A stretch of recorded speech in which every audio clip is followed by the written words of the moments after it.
महाराज दशरथ जी से विश्वामित्र ऋषि राम और लक्ष्मण को मांगने के लिए आए थे। कब?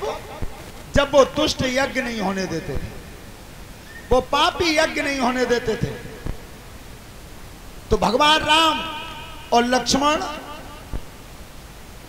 विश्वामित्र ऋषि के साथ चले जंगल में,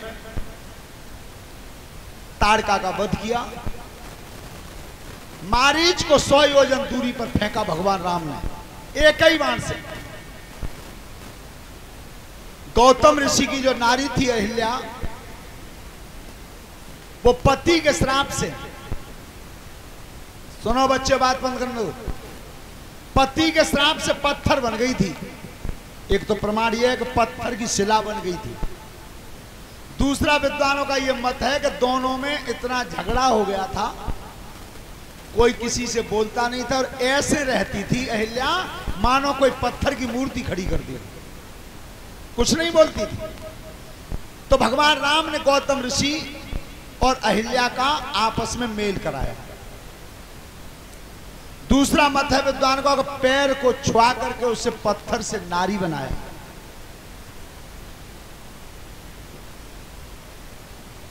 इधर महाराज जनक के यहां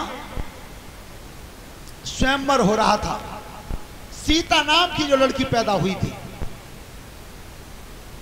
यज्ञपति महाराज जी, सीता का जन्म कैसे हुआ और नाम सीता ही क्यों पड़ा?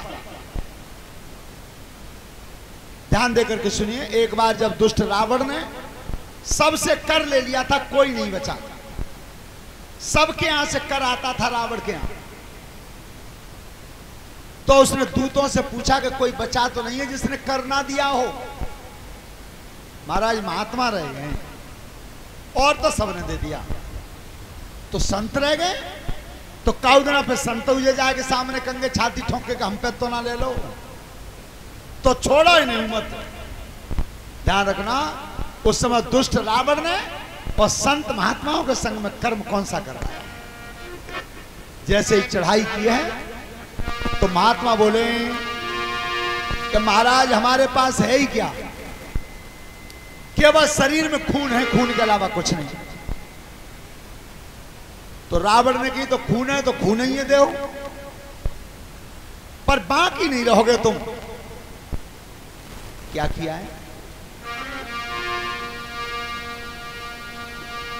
सुनो ऋषि धरि ध्यान, अरे हुक्म पापी को चढ़ी आयो,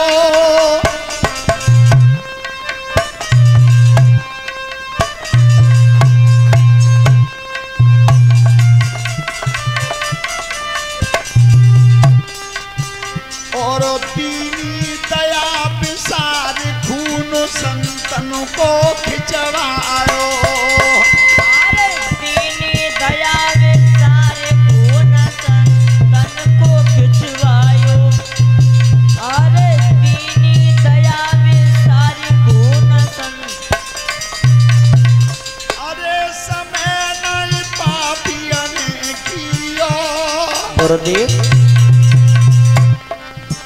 संतन को खिंच गो खून खड़ा रावण ने भरी लियो, संतन को खिंच गो खून खड़ा रावण ने भरी दियो, संतन को खिंच गो खून खड़ा।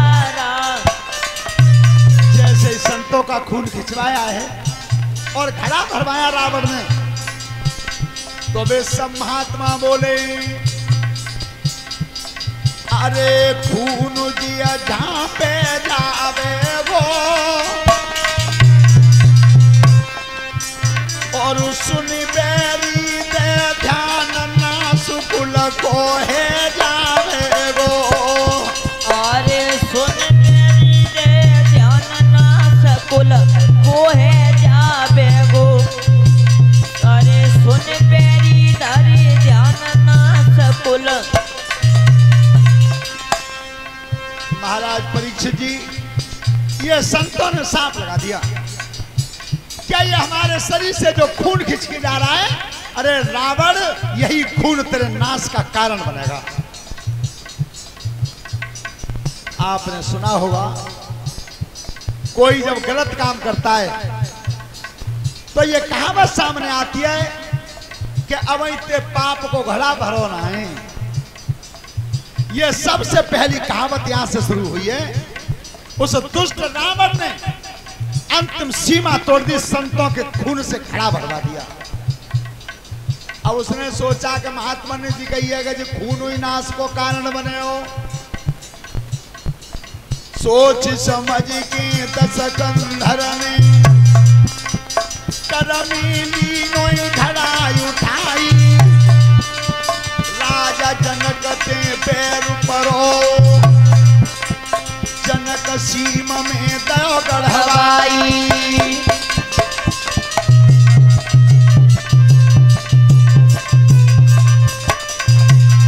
एक बार महाराज जनक में और लंकेश रावण में जब देवलोक में शास्त्रार्थ हुआ था, सत्संग हुआ था आपस में, तो रावण हार गया था, जनक जीत गए थे। वो बैर मानता था दुष्ट कि अगर जा घरात नाश होनो ही है तो फिर जनक को है जावे, ये सोच के गड़वा दिया। क्या? अरे विधिगत काऊ ना जानी, संतन को गढ़ी गयो खून परो ना हो अमरते पानी।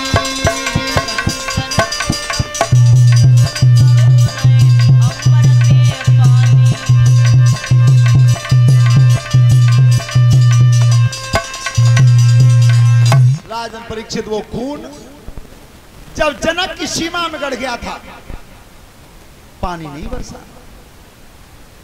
अब सब प्रजा बेचैन हुई, क्योंकि पानी बरसेगा नहीं तो पृथ्वी पांज हो जाएगी, अन्न नहीं देगी। श्रोता बंधुओं, जब पानी नहीं बरसा तो ज्योतिषियों ने राजा जनक को गणित बताया कि महाराज पानी तो बरस सकता है अगर राजा जनक सोने का हल चलाएं खुद। महाराज सोने का हल चलाएं खुद। ध्यान रखना, कैसे राजा थे कि प्रजा के हित में हल चलाने को तैयार हुए। वो भी सम्राट थे। वो अवेजा ठीक दोपहरी में कह दिया कि राजा आते तुम हल चला दो तो सभी पज्जा मत जाए भूगन भी हल चला आ जाए। कतई सोचिए, नृपति जो नीति न जाना, जेहिन प्रजा लगे प्राण समान। ये रामचरितमानस में चौपाई। ऐसे राजा के लिए सोच करना चाहिए जो राजा प्रजा को प्राणों के समान न समझता। तो ज्योतिषियों के आधार से और महाराज जनक जी ने हल चलाया। और चलाया कैसे? राजा जनक बने हर हारे, दो बैल जोरी ले कारे। राजा जनक बने हर हारे, दो बैल जोरी ले कारे। अरे बैल जोरी ले कारे, और बैल जोरी ले कारे। राजा राजा राजा जनक बने हर हारे, दो बैल जोरी ले कारे।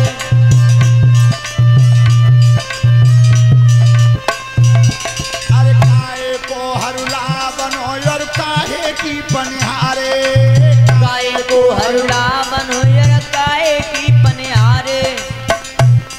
ओ काहे को जब जुआ धारो काहे के बांधे नारे। राजा जनक बने हर हारे, दो बैल जोरी ले कारे। अरे काहे को जब जुआ धारो काहे के बांधे नारे। राजा जनक बने हर हारे, दो बैल जोरी ले कारे।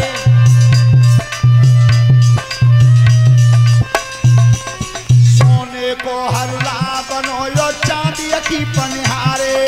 सोने को हरुला बनो और चांदी की पनिहारे। और चंदन को जब जुआ धारो रे सब बांधे नारे। राजा जनक बने हर हारे, दो बैल जोरी ले कारे। चंदन को जब जुआ धारो रे सब बांधे नारे। राजा जनक बने हर हारे, दो बैल जोरी ले कारे। राजा अरे पहलो फेरा राजा लाए लाए जो चारे। राजा लाए लाए द्वे चारे। ओ पांचमो चक्कर लेके आए करे हरिया पारे राजा जनक बने हर हारे। दो बेला जोरी लयकारे अरे पांचवा चक्कर लेके आए निकरे हरिया पारे राजा जनक बने हर हारे। दो बेला जोरी लयकारे राजा। ध्यान रखना, जब वो हल्की नोक उस घड़ा से जाके टकरा गई और वो घड़ा जब निकाला था और जैसे वो ढकना हटाया उसमें से एक बहुत सुंदर राजकुमारी निकली। ब्रह्मा जी को नाम रखने के लिए बुलाया तो ब्रह्मा जी ने शोध के नाम रखा। हल के आगे वाली नोक को सीता कहते हैं। सीता के जन्म पर रामायण में लिखा है कि नोक को सीता कहते हैं, इसलिए ब्रह्मा जी ने उस लड़की का नाम ही सीता रख दिया। बोलिए सीता मैया की। आज सीता जब वर के योग्य हुई हैं, जो शिवजी का महान कठोर धनुष रखा था जनकपुर में, आज उसी पर शर्त लगा दिया महाराज जनक ने, तो उसका नौता संसार के सब राजाओं पर पहुंचा, संतों पर पहुंचा। वो नौता विश्वामित्र ऋषि पर भी पहुंचा।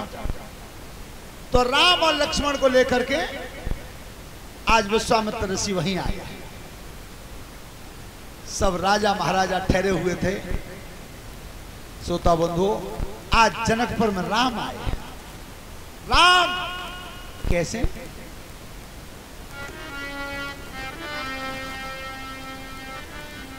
राम आई गए बाग चलोरी सजनी। राम आई गए, राम आई गए बाग चलो सजनी। राम आई गए, राम आई गए बाग चलो गुइया राम। और ये 100 रुपए की हार माला ये हमारे छोटे से अभी उनकी तरफ से है। परमात्मा लंबी आयु देता रहे। राम आई गए बाग चलोरी सजनी। राम आई गए, राम आई गए बाग चलो सजनी। राम आई गए, राम आई गए बाग चलो सजनी। राम जिनको सुंदर रूप विशाला, जिनका सुंदर रूप विशाला, गले परी बैजंती माला, गले पड़ी बेजंती माला, गले में परी बैजंती माला, गले में पड़ी बेजंती माला। अब चमकत मुकुट खिले रजनी। राम आ गए, अरे चमकत मुकुट खिले रजनी। राम आई गए, राम आई गए बाग चलो सजनी। राम पाट पटंबर और पीतांबर, पाट पटांबर और पीतांबर, सिर पे बंधी रही है पागंबर, लपे बंधी रही है पागंबर। चलत में पे धरनी। राम आ गए, अरे चलत में गेल छिपे धरनी। राम आई गए, राम आई गए बाग चलोरी सजनी। राम आ गए, राम आई गए बाग चलो सजनी। राम आए गए,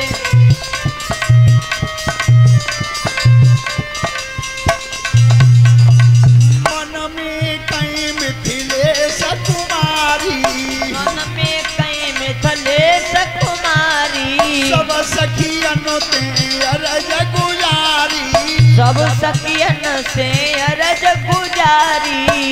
अरे कादिन बनूंगी राम बरनी। राम आ गए, अरे कादिन बनूंगी राम बरनी। राम आए गए, राम आई गए बाग चलोरी सजनी। राम आ गए, अरे राम आई गए बागो चलो सजनी। राम आए गए,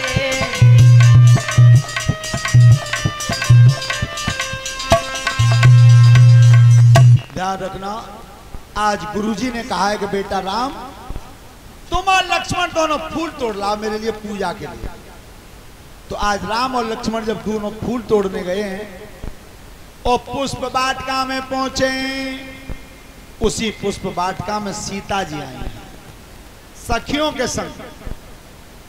तो जब सीता जी आई हैं तो एक सखी ने कहा है सीता जी से जाकर के बहन कछमत पूछे, आज जब बाग में ऐसे दो लड़का आए हैं, इतने सुंदर राजकुमार मैंने कबू नहीं देखे, उत्तम वो सामरे रंग को ना, बाकी तो तू कुछ कहे ही मत, कितने देख उतने हैं पल्ली रोसमान।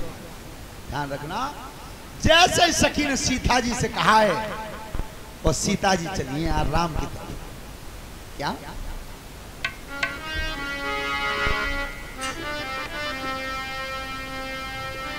सखियनु की जब बात सुनी,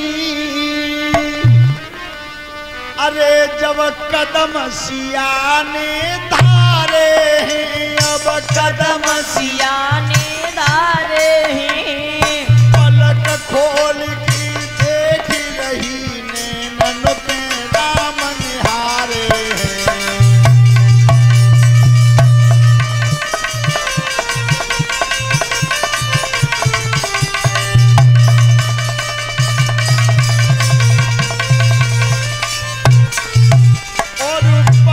खोल की देख रही नैनन पे श्याम निहारे हैं।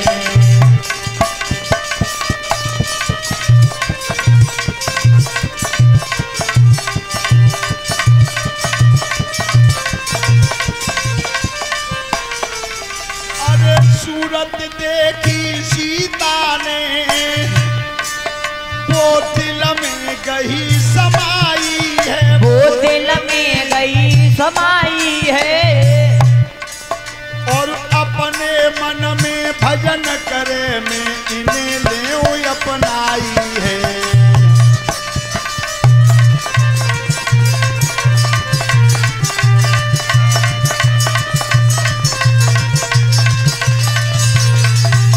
आज सीता जी ने जब राम को नजर भर के देखा है तो मन में यह संकल्प लिया है कि मेरे पिता ने जो कठोर धनुष रखा है वो धनुष टूटे और चाहे न टूटे, पर मेरे हृदय सम्राट बचे।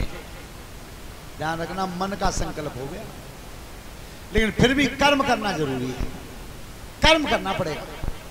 तो आज सीता जी राम की सूरत को हृदय में बसा करके और भवानी मैया के मंदिर पे आ, जहां भवानी मैया का मठ बना हुआ था। सुनो सभी बेटियां, गौर से सुने, जब तुम व्रत रहती हो तो प्रत्येक लड़की जब उपवास करती है, व्रत रहती है, तो मन में केवल एक ही कामना होती है कि मुझे वरना सुंदर मिले, गुणवान मिले और विद्वान मिले। कोई लड़की व्रत रखते समय यह कामना नहीं करती भगवान से कि मुझे वरना शराब ही मिले। ध्यान रखना, जब 100 जन्मों के पाप इकट्ठे होकर के आते हैं तब एक शराबी उत्पन्न होता है घर में। वो अकेला ही काफी है।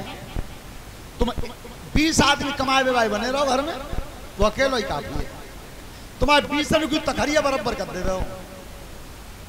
ध्यान रखना, तो जब बेटी तुम व्रत रखो, उपवास रहो, तो केवल रामायण को खोल करके इन चौपाइयों को पढ़ना जो गोस्वामी तुलसीदास जी लिख रहे हैं। आज सीता जी भवानी मैया के सामने क्या बोलिए, गई भवानी भवन बहोरी,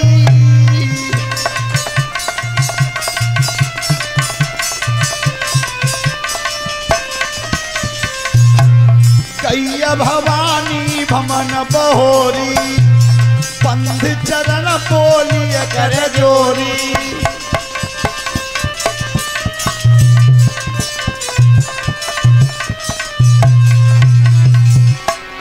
जय जय जय गिरिराज किशोरी, जय महेश मुख चंद चकोरी।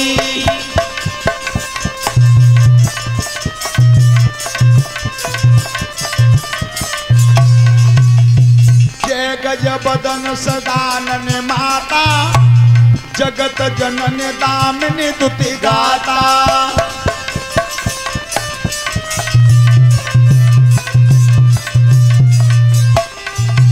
अरे तब नैयाद माथि अवसाना, अमित प्रभाव वेद नहीं जाना।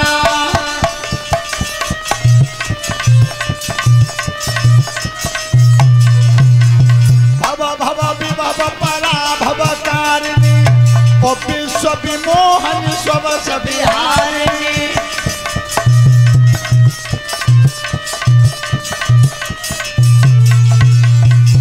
ध्यान रखना, सीता मैया ने आराधना की है भवानी मैया की।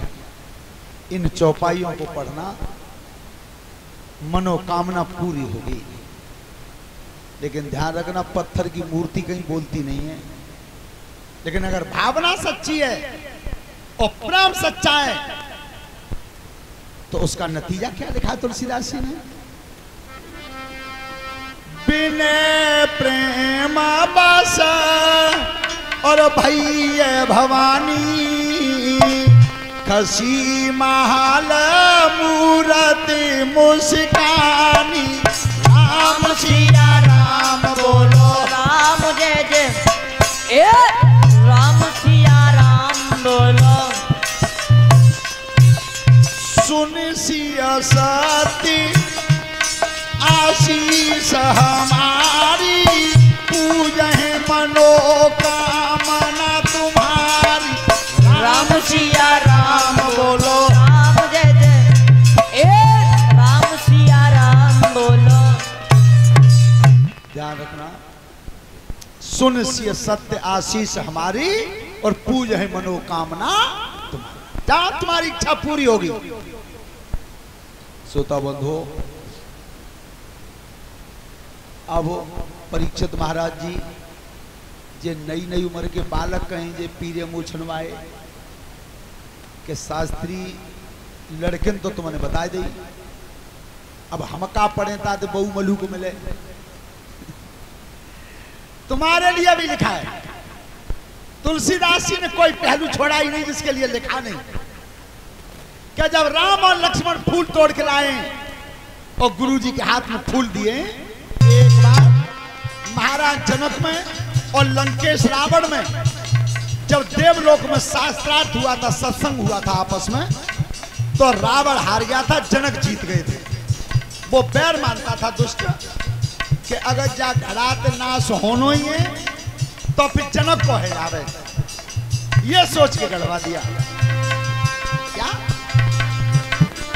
अरे विधि गति काऊ न जानी,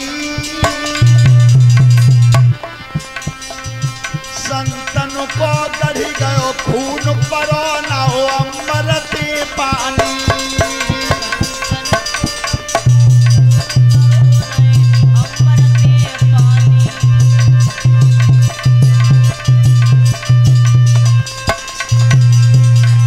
राजन परीक्षित वो खून जब जनक की सीमा में गड़ गया था, पानी नहीं बरसा। अब सब प्रजा बेचैन हुई क्योंकि पानी बरसेगा नहीं तो पृथ्वी पांज हो जाएगी, अन्न नहीं देगी। श्रोता बंधु, जब पानी नहीं बरसा तो ज्योतिषियों ने राजा जनक को गणित बताया कि महाराज पानी तो बरस सकता है अगर राजा जनक सोने का हल चलाएं खुद। महाराज सोने का हल चलाएं खुद। ध्यान रखना, कैसे राजा थे कि प्रजा के हित में हल चलाने को तैयार हुए। वो भी सम्राट थे। वो अवैजा ठीक दोपहरी में कह दिया कि राजा आते तुम हल चला दो तो सभी पंजा मत जाए भूगन भी हल चला भी आ जाए कतई। सोचिए नृपति जो नीति न जाना, जेहिन प्रजा लगे प्राण समान। ये रामचरितमानस में चौपाई। ऐसे राजा के लिए सोच करना चाहिए जो राजा प्रजा को प्राणों के समान न समझता। तो ज्योतिषियों के आधार से और महाराज जनक जी ने हल चलाया। और चलाया कैसे? राजा जनक बने हर हारे दो बैल जोरी ले कारे। राजा जनक बने हर हारे दो बैल जोरी ले कारे। अरे बेल जोरी लयकारे और बेल जोरी लयकारे राजा राजा राजा जनक वने हर हारे दो बेल जोरी लयकारे।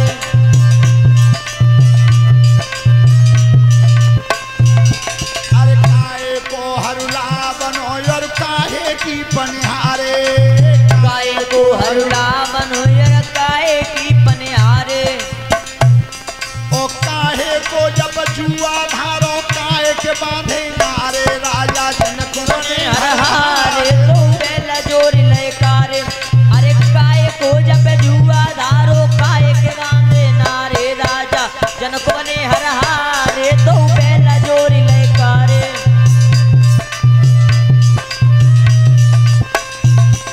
सोने को हरुला बनो और चांदी की पनिहारे, सोने को हरुला बनो और चांदी की पनिहारे। ओ चंदन को जब जुआ धारो रेशम बांधे नारे, राजा जनक वने हर हारे दो बेल जोरी लयकारे। चंदन को जब जुआ धारो रेशम बांधे नारे, राजा जनक वने हर हारे दो बेल जोरी लयकारे। राजा अरे पेलो फेरा राजा लाए लाए जो चारे, पेलो फेरा राजा लाए लाए द्वय चारे। ओ पांचमो चक्कर लेके आए करे हरिया पारे, राजा जनक वने हर हारे दो बेल जोरी लयकारे। अरे पांचवा चक्कर लेके आए निकरे हरिया पारे, राजा जनक वने हर हारे दो बेल जोरी लयकारे। राजा ध्यान रखना, जब वो हल्की नोक उस घड़ा से जाके टकरा गई और वो घड़ा जब निकाला था और जैसे वो ढकना हटाया उसमें से एक बहुत सुंदर राजकुमारी निकली। ब्रह्मा जी को नाम रखने के लिए बुलाया तो ब्रह्मा जी ने शोध के नाम रखा। हल के आगे वाली नोक को सीता कहते हैं। सीता के जन्म पर रामायण में लिखा है कि नोक को सीता कहते हैं, इसलिए ब्रह्मा जी ने उस लड़की का नाम ही सीता रख दिया। बोलिए सीता मैया की। आज सीता जब वर के योग्य हुई हैं, जो शिवजी का महान कठोर धनुष रखा था जनकपुर में, आज उसी पर शर्त लगा दिया महाराज जनक ने, तो उसका नौता संसार के सब राजाओं पर पहुंचा, संतों पर पहुंचा। वो नौता विश्वामित्र ऋषि पर भी पहुंचा।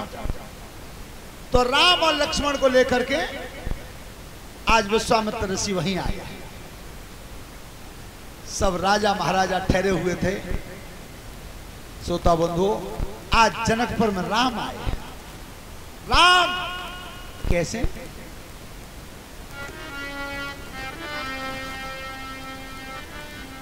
राम आई गए बाग चलोरी सजनी, राम आई गए। राम आई गए बाग चलो सजनी, राम आई गए। राम आई गए बाग चलो गुइया राम। और ये 100 रुपए की हारमाला ये हमारे छोटे से अभी उनकी तरफ से है। परमात्मा लंबी आयु देता रहे।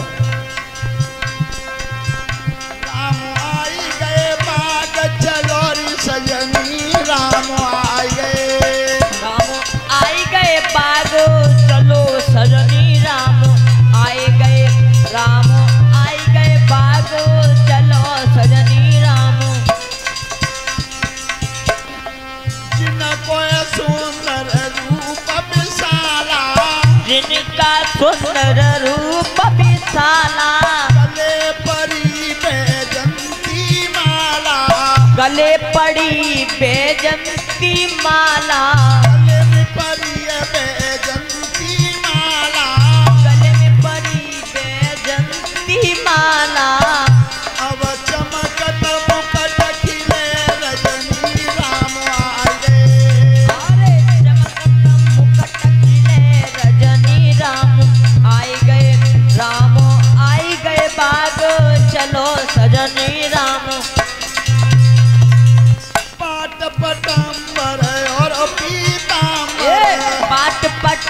अंबर योर पीतांबर, सिर पे बंधी रही है पागंबर, सिर पे बंधी रही है पागंबर।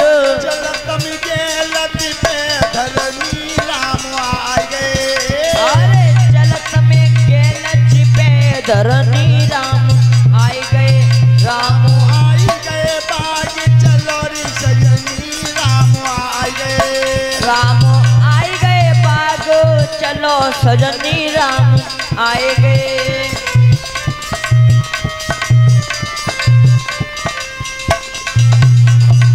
मन में कहीं मिथिलेश कुमारी, मन में कहीं मिथिलेश कुमारी, सब सखियन ते अरज गुजारी, सब सखियन से अरज गुजारी। अरे काद न बनूंगी राम बरनी राम आ गए, अरे काद न बनूंगी राम बरनी राम आए गए, राम आई गए बाग चलोरी सजनी राम आ गए, अरे राम आए गए बागो चलो सजनी राम आए गए।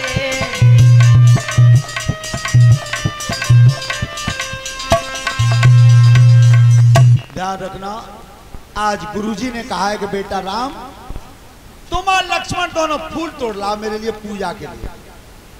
तो आज राम और लक्ष्मण जब दोनों फूल तोड़ने गए हैं और पुष्प वाटिका में पहुंचे, उसी पुष्प वाटिका में सीता जी आई हैं सखियों के संग। तो जब सीता जी आई हैं तो एक सखी ने कहा है सीता जी से जाकर के बहन कछमत पूछे, आज जब बाग में ऐसे दो लड़का आए हैं, इतने सुंदर राजकुमार मैंने कबू नहीं देखे, उत्तम वो सामरे रंग को ना, बाकी तो तू कुछ कहे ही मत, कितने देख उतने हैं पल्ली रोसमान। ध्यान रखना, जैसे ही सखी ने सीता जी से कहा है और सीता जी चली हैं राम की तरफ। क्या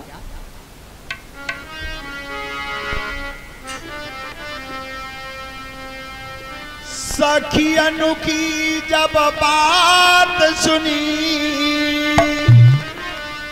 अरे जब कदम सिया ने धारे हैं, अब कदम सिया ने धारे हैं, पलक खोल की देख रही नैनन पे राम निहारे हैं।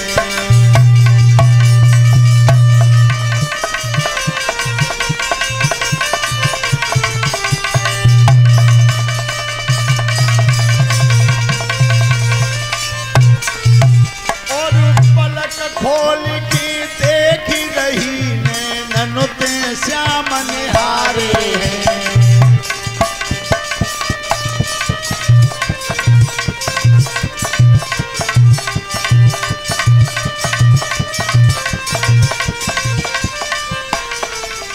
अरे सूरत देखी सीता ने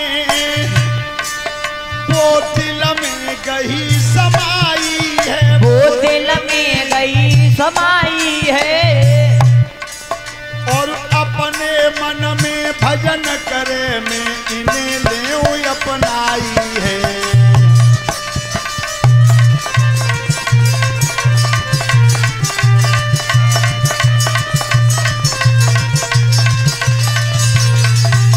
आज सीता जी ने जब राम को नजर भर के देखा है तो मन में यह संकल्प लिया है कि मेरे पिता ने जो कठोर धनुष रखा है वो धनुष टूटे और चाहे न टूटे, पर मेरे हृदय सम्राट बचे।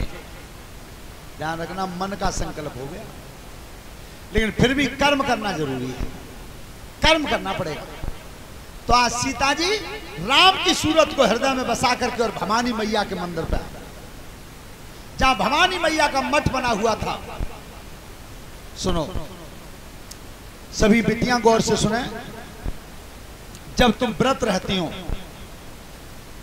तो प्रत्येक लड़की जब उपवास करती है, व्रत रहती है, तो मन में केवल एक ही कामना होती है कि मुझे वरना सुंदर मिले, गुणवान मिले और विद्वान मिले। कोई लड़की व्रत रखते समय यह कामना नहीं करती भगवान से कि मुझे वरना शराब ही मिले। ध्यान रखना, जब 100 जन्मों के पाप इकट्ठे होकर के आते हैं तब एक शराबी उत्पन्न होता है घर में। वो अकेला ही काफी है। तुम 20 आदमी कमाए हुए भाई बने रहो घर में, वो अकेला ही काफी है। तुम्हारे 20 आदमी की तखरिया बराबर कर दे रहे हो। ध्यान रखना।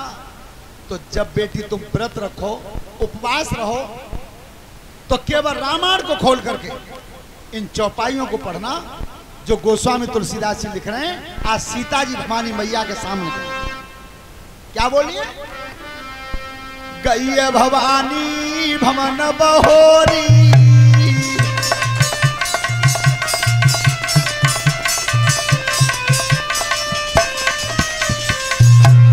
गई भवानी भवन बहोरी, पंथ चरण बोलिए कर जोरी।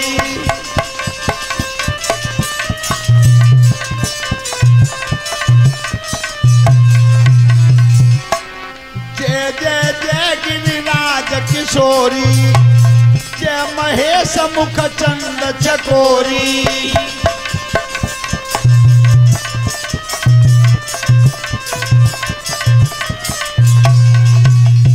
जय गज बदन सदानन माता, जगत जनन दामिनी दुति गाता।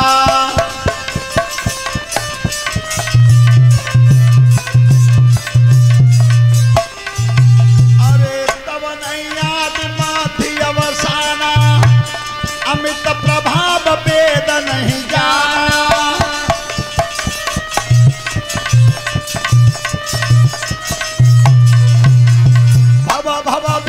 पराभवकारिणी ओ विश्व विमोहन स्वस बिहारिणी।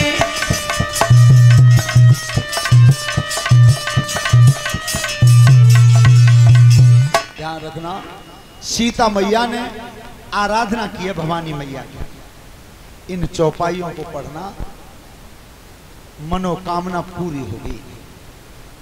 लेकिन ध्यान रखना, पत्थर की मूर्ति कहीं बोलती नहीं है। लेकिन अगर भावना सच्ची है और प्रेम सच्चा है तो उसका नतीजा क्या लिखा है तुलसीदास जी ने, बिने प्रेम बस और भैया भवानी, खसी महाल मूर्ति मुस्कानी। राम सिया राम बोलो, राम जय जय राम सिया राम बोलो। सुन सिया सती आशीष हमारी, पूजहे मनोकामना तुम्हारी। राम सिया राम बोलो, राम जय जय राम सिया राम बोलो। ध्यान रखना, सुन सिय सत्य आशीष हमारी और पूज है मनोकामना तुम्हारी। जहां तुम्हारी इच्छा पूरी होगी। श्रोता बंधु, अब परीक्षित महाराज जी जे नई नई उम्र के बालक कहें जे पीरे मुँह छनवाए के शास्त्री लड़के तो तुमने बता दी। अब हम का पढ़े था तो बहु मलू को मिले। तुम्हारे लिए भी लिखा है। तुलसीदास जी ने कोई पहलू छोड़ा ही नहीं जिसके लिए लिखा नहीं। क्या जब राम और लक्ष्मण फूल तोड़ के लाए और गुरुजी के हाथ में फूल दिए तो गुरुजी ने कही है दोनों से कि होए मनोरथ सकल तुम्हारे और राम लखन सुन भयउ सुखारे। ये गुरुजी ने आशीर्वाद दिया।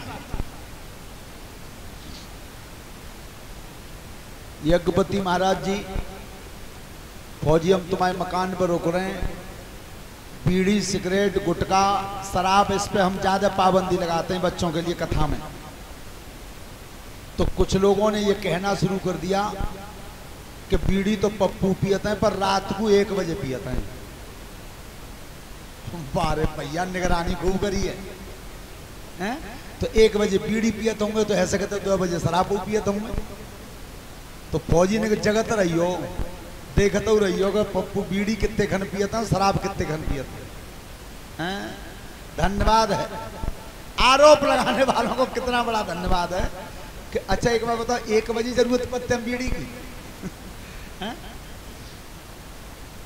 फौजी सत्यता यह है कि शराब तब भी इतनी है कि आप हमारे कमरे में बैठे पीते रहो, हमें कोई परेशानी नहीं, लेकिन आप बीड़ी नहीं पी सकते मेरे कमरे में। क्यों? कि शराब तो त्यारे भीतर जावे ही, और बीड़ी त्यारे भीतर जावे ही और मेरे भीतर जावे। बस कैसे रोको बताओ? हैं? और एक बात और तुम देखो, जागन में बीड़ी में दम लगाते हैं और तुम बराबर बैठे हो, तो कोशिश ये करेंगे कि बाको धुआं बिल्कुल क्या मुंह पे मारे। और सबसे ज्यादा नुकसानदायी बेबालक सुने जो अपने घर के अंदर दुबक की पियत है बीड़ी, वो ज्यादा घातक है। क्यों? कि उन्हें ताई गंदो बीड़ी को सूता मारो कर रो कर तभी आगे डोकर सामने थे, तो बीड़ी तो मैं हाथ में मिसल दी फेंक दी बने पर धुएं काले जब फिर बार लीन तय कर रहे करके फिर माँ को मैं भीतर घूटता है ना, बाल न लेकर पावर डोकर देख लेंगे कि बीड़ी पिए जाने। ध्यान रखना बेटा, बहुत नुकसानदायी है। ये कह रहे हैं बेई तो फायदा देते हैं, जो भीतर जाए घुट जा तो है। हाँ ध्यान रखना, आज सीता मैया तो चली गई हैं, लेकिन भवानी विचार करती हैं कि मैंने सीता को वचन दे दिया कि तेरी इच्छा पूरी होगी, और जनकपुर में बड़े बड़े महारथी आए, अगर किसी और के हाथ से धनुष टूट गया तो मेरी बात झूठी होगी। तो आज भवानी मैया अपना कर्म कर रही है। सीता जी अपना कर गई, लेकिन भवानी अपना कर रही है। कैसे? सुनो भूप धरि ध्यान, अरे बचन ते पर गयो भेटा है।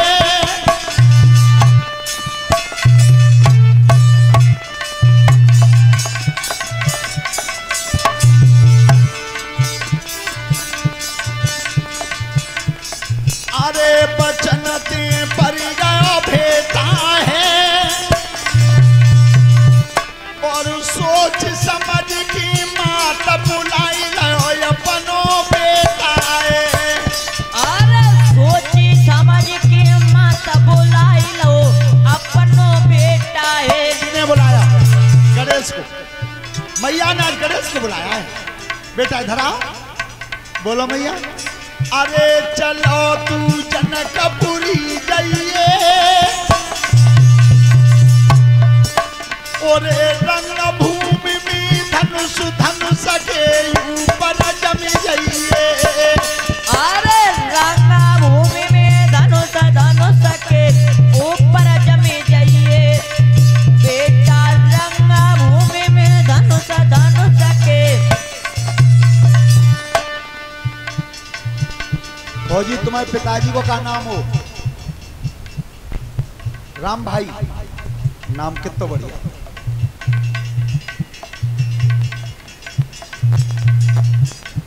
सुबह लक्षण कछु बन के आए, हर के गुण पप्पू ने गाए। राम भाई जी के नाती भयो, हम बुलवाए।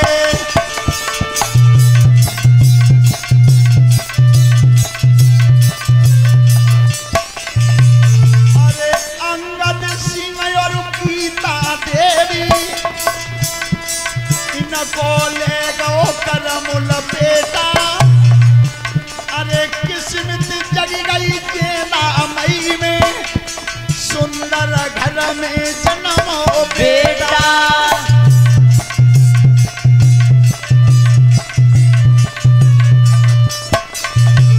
अरे भारी खुशी भई न घर में, मन में नौ संकल्प उठाई, और हवन यागिन तहरो घर पे, श्याम कथाई ननी करवाई।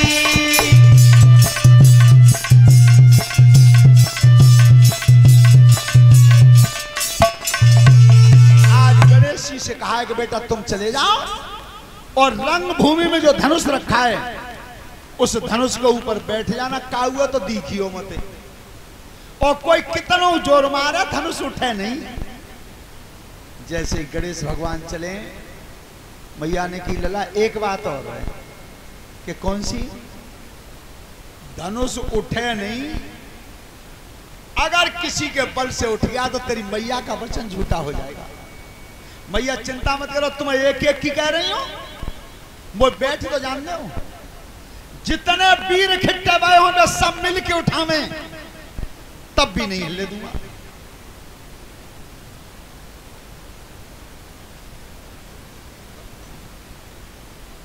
और ये 100 रुपए की हारमाला व्यासपीठ के माध्यम से बंटू बाबू की तरफ से है।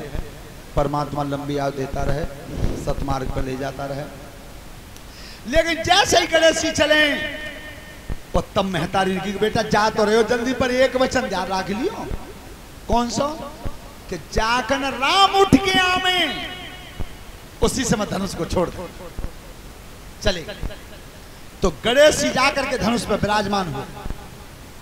इधर जब रंगभूमि सजाई गई, रंगभूमि सजी है, बड़े बड़े महारथी इकट्ठे हुए हैं।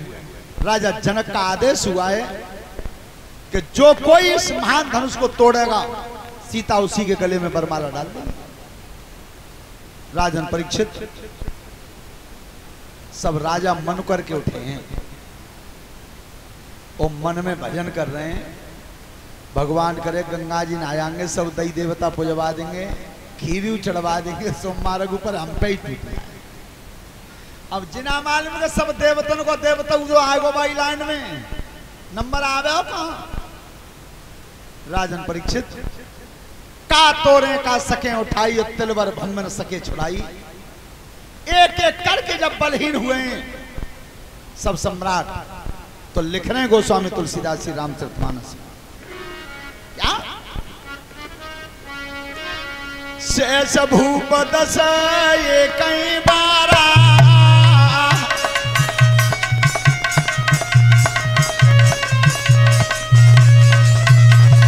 शेष भूप दस ये कहीं बारा, लगे उठावन तरहन तारा।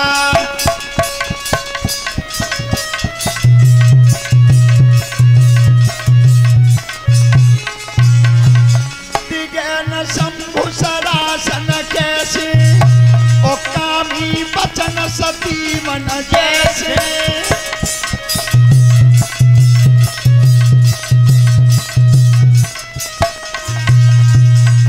ध्यान रखना, सहस भूप 10 एक है 12, 10,000 राजाओं ने धनुष उठाया। अब जा में तो शंका है कि अगर वे 10,000 मिलकर उठाऊ लेते तो फिर शादी किनते होती। सुनो, गोस्वामी तुलसीदास जी ने चौपाई लिखी, अर्थ नहीं लिखा।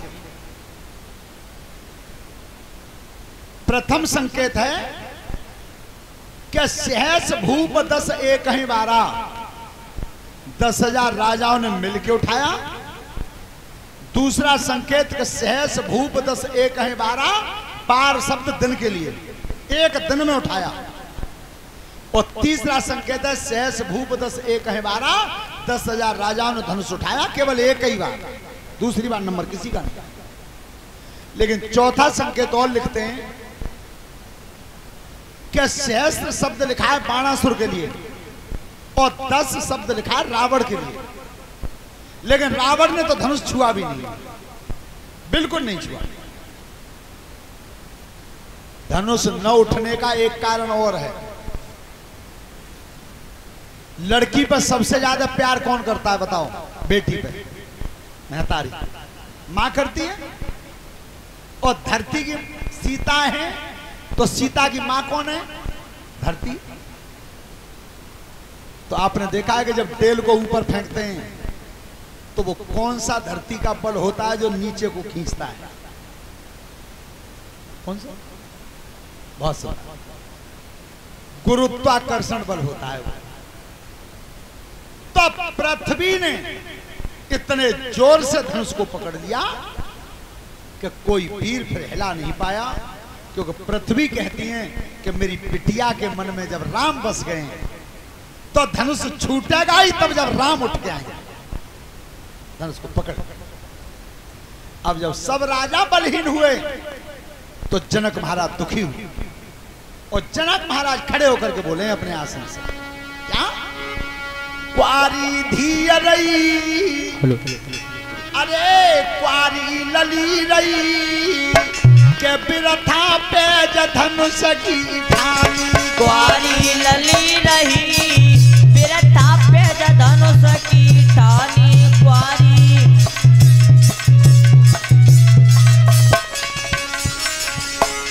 काऊ छत्री पे धनुष न टूटो, काऊ छत्री पे धनुष न टूटो, सब विधि भाग लली को फूटो, सब विधि भाग लली को फूटो, जग में हंसी भई के जग में हंसी भई, अरे बिरथा पे धनुष की ठानी, जग में हंसी भई बिरथा पे धनुष की ठानी, क्वारी लली रही बिरथा पे धनुष की, तजिसिया आस जाओ घर सवरे, तजिसिया आस जाओ घर सवरे, पूरन काज भये नहीं हमारे, पूरन काज भये नहीं हमारे, भैयन रवि जमई, रवि जमई, अरे बिरथा पे धनुष की ठानी, बहिन रवि जमही बिरथा पे धनुष की ठानी, क्वारी लली रही बिरथा पे धनुष की, अपन कहे को भटमानी वीर विहीन मही में जानी, अरे तजाओ आस निज निज ग्रह जाऊ और लिखान विध वैदेही विदाऊ, दुखी हो कि अगर मुझे ऐसा प्रतीत होता कि ये पृथ्वी क्षत्रियों से खाली हो गई है तो मैं इतनी कठिन शर्त नहीं लगाता। जाकन सुनिए जनक की बानी, जाकन सुनी जनक की वाणी, दोनों भय लक्ष्मण ने तानी, दोनों भय लक्ष्मण ने तानी, अब नाय जात सही,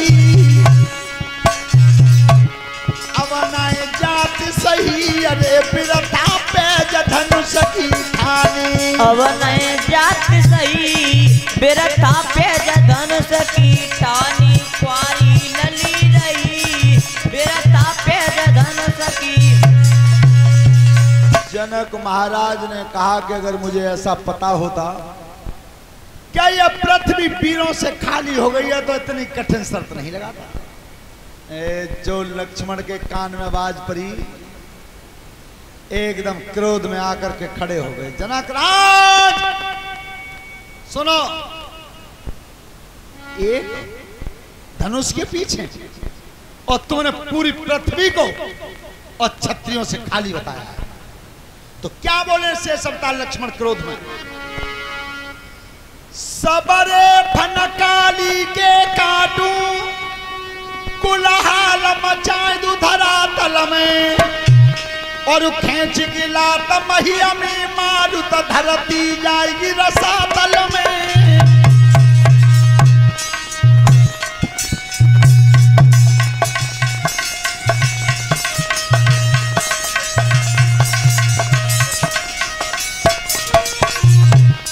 और सबरे फनकाली के काटू कुलहाल मचाए दू धरातल में, और खींच गिला तमहिया में मारू तो धरती जाएगी रसातल में।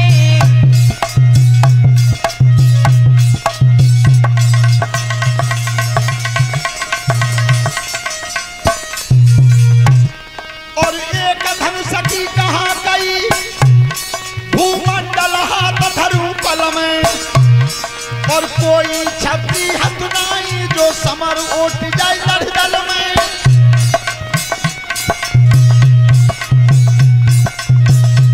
महाराज कच्चे घड़े की तरफ ब्रह्मांड को उठा करके फोड़ दूंगा, तुमने इतनी कड़ी बात कही है। चाखन क्रोध बदन में बाढ़े और विश्वामित्र रहे गए ठाड़े।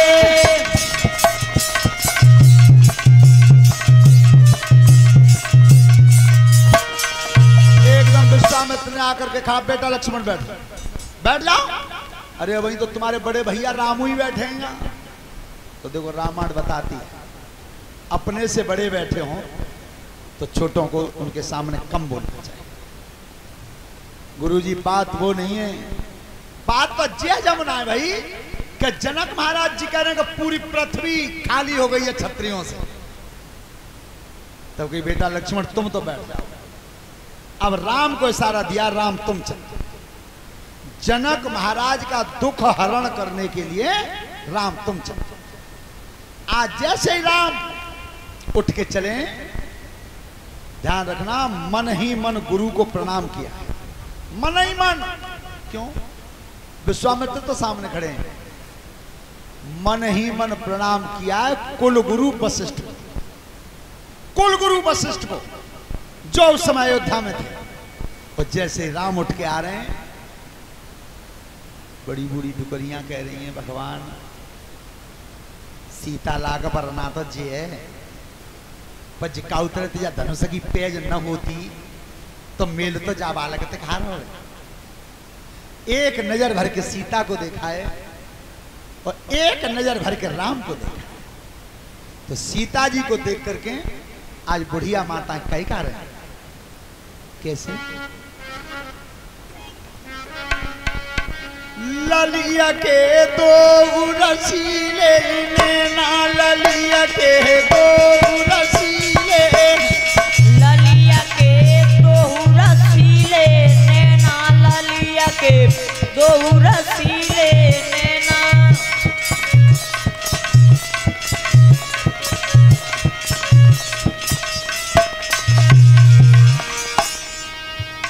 अरे कैसी करूं कहाँ करी दारू, गुरुदेव कहाँ करी दारू, कहाँ जाऊं मेरी बहना। ललिया के दो रसीले नैना, ललिया के। अरे कैसी करूं कहाँ करी दारू, कहाँ करी दारू, कहाँ जाऊं मेरी बहना। ललिया के दो रसीले नैना, ललिया के। अरे बड़े बड़े वीर जनकपुर बैठे, सभा में बैठे काऊ बच्चा पतन ना। ललिया के के दो रसीले नैना दिया के। अरे बड़े बड़े पीर सभा में बैठे, जनकपुर बैठे काऊ बच्चा पुतने ना। ललिया के दो रसीले नैना दिया के। ध्यान रखना, जिस समय भगवान राम आए तो रंग भूमि में जो धनुष रखा था शिव जी का, उस धनुष के ऊपर गणेश भगवान दिखाई दिए। गणेश जी जब दिखाई दिए तो भगवान राम ने अनुमति मांगी कि प्रभु तुमने हट जाओ, तुम्हें जा धनुष से उठा लूं। गणेश भगवान उठते कह रहे हैं कि राम अत्याय माए तो बैठे ही हैं। यही तो मैया का हुक्म था कि राम नहीं आवे, तब तक मन छोड़। पर वे दिखे और किसी को नहीं दिखे, केवल राम को ही दिखाई दिए।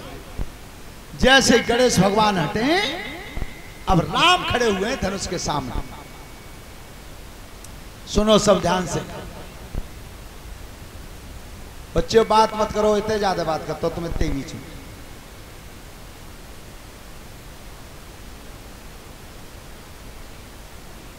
कान का कर्म क्या है?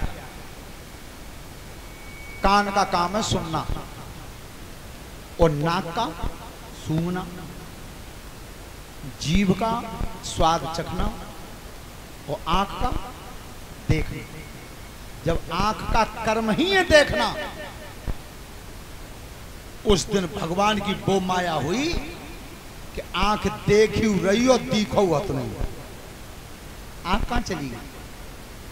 इसे कहते हैं परमात्मा की माया है? बराबर सब नजर बांध के देख रहे हैं सब कि कैसे कैसे हाथी से ज्वान जा धनुष के हारे बैठे हैं। और देख लो नेक उम्र को बालक को धनुष बैठाओ। कछु कह रहे हैं कि जी बालक आओ ना है, तब वो महात्मा लाओ दाढ़ी वाओ पीछे बैठो पाए, मन समझा रहे हैं। लेकिन जिस समय भगवान राम धनुष के पास खड़े हुए उस समय दमके उदामिनी जिमे घन लेऊ,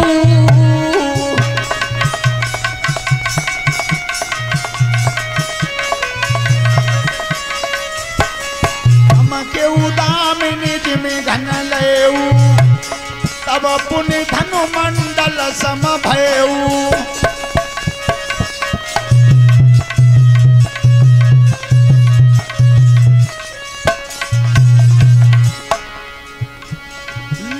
चढ़ावत खींचत गाढ़े ओ काऊ नहीं लखा देखे सब ठाड़े।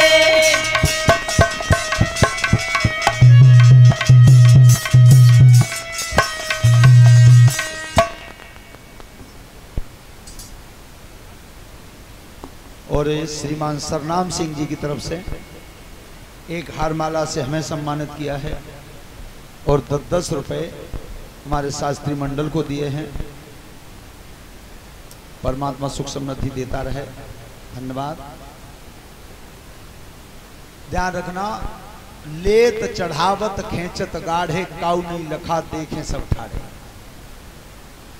कब भगवान ने धनुष पकड़ोए, कब उठाओ और कब खेचो और कब टूटो, किसी की नजर नहीं पड़ा। ध्यान रखना,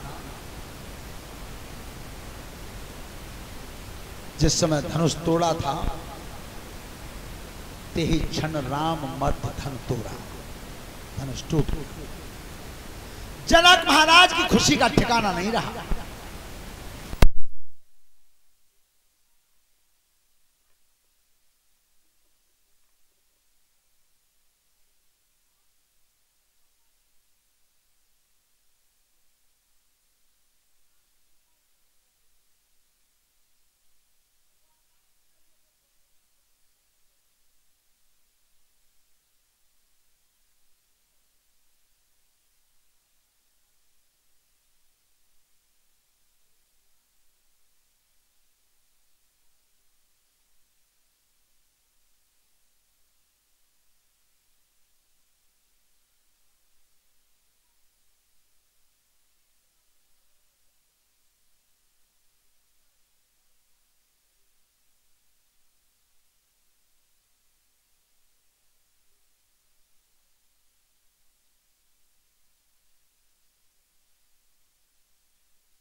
कोई जब रण को जीत के आता है, वो माला जो डाली जाती है वो जय माला होती है, और शादी में जो डाली जाती है वो वरमाला।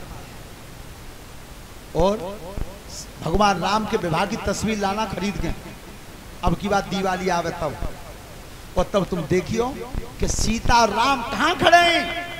वो आशीर्वाद देने वाले महाराज दशरथ जी, वशिष्ठ जी, सतानंद जी, जनक जी, ये कहां खड़े हैं? आमने सामने आशीर्वाद दिया जाता है, बिल्कुल चेहरा के सामने से। और सही बताइयो, अबे आशीर्वाद कहां तो हो जाता,